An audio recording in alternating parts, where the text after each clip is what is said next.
Merci à vous, Tristan Lahaye, d'avoir accepté l'invitation de ce 6 minutes politique. Vous êtes le député de la seconde circonscription d'Ille-et-Vilaine, Génération, Écologie et Sociale, et vous êtes par ailleurs membre du groupe d'amitié France-Ukraine à l'Assemblée nationale. On se rappelle que vous étiez venu nous voir il y a plusieurs semaines lors de votre déplacement en Ukraine.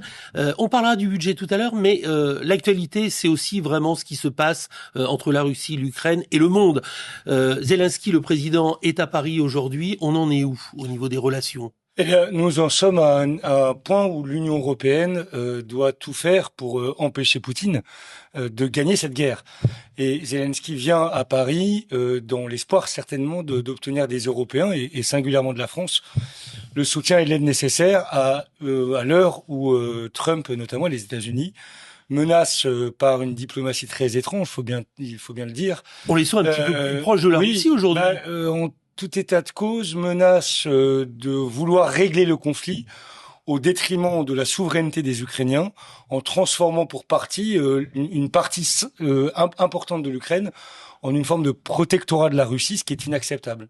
Ce qui vous a conduit à participer aussi à une table ronde très intéressante, c'était à l'Espace Ouest France jeudi dernier, sur l'invasion d'Ukraine par la Russie, état des lieux, bilan et perspectives.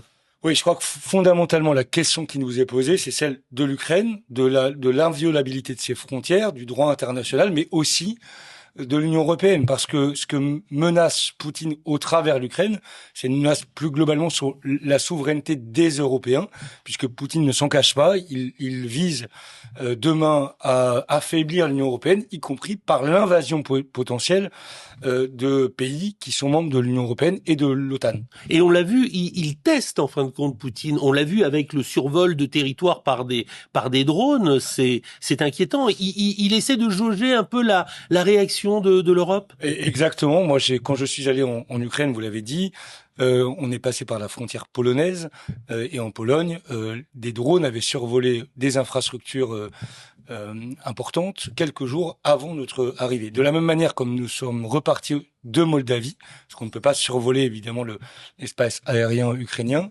les Moldaves nous ont fait part de la guerre informationnelle, de la volonté de Poutine d'influencer notamment les échéances électorales.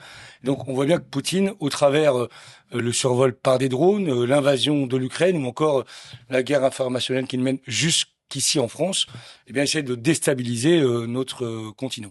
Alors on va parler également d'un autre sujet qui vous concerne, c'est ce fameux budget à l'Assemblée nationale. Vous venez, Tristan Lahaye, de passer 1 mois et demi, week-end compris, sur Paris, en plus complètement en immersion de ce budget dans la mesure où vous êtes le chef de file du groupe écologiste et social. C'est là aussi un point d'inquiétude aujourd'hui national.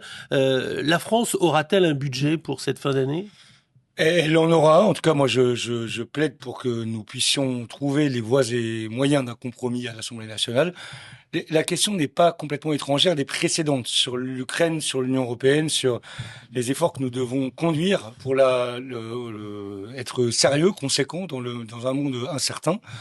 Moi, je considère qu'il faut augmenter les moyens dédiés à la défense, qu'il faut aussi augmenter les concours à l'Union européenne, mais cela ne peut pas être au détriment de notre modèle social, ou en tout cas, on ne peut pas épargner les plus riches de nos concitoyens ou les plus grandes entreprises de l'effort qui est demandé à toutes et tous.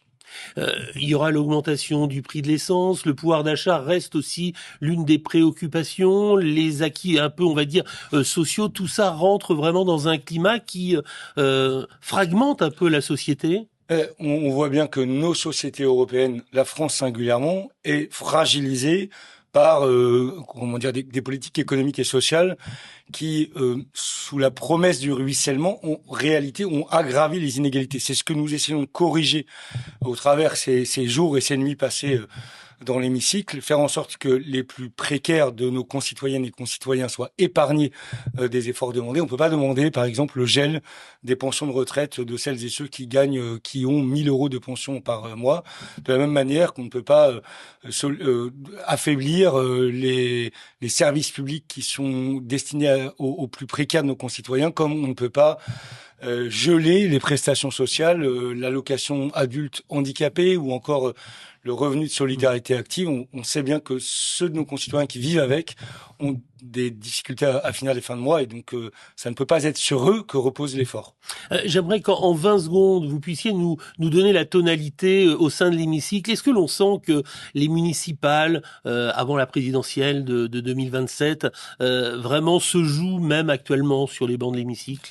Il y a peut-être un jeu de théâtre, un jeu d'ombre qui explique en surplomb les municipales ou les présidentielles prochaines.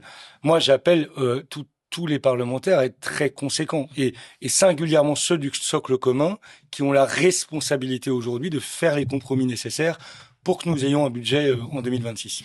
Un grand merci à vous, Tristan Lahaye, d'être passé sur ce plateau du 6 minutes politique. Vous êtes le député de la 2e circonscription d'Ille-et-Vilaine Génération. Belle journée à vous. Merci, bonne semaine.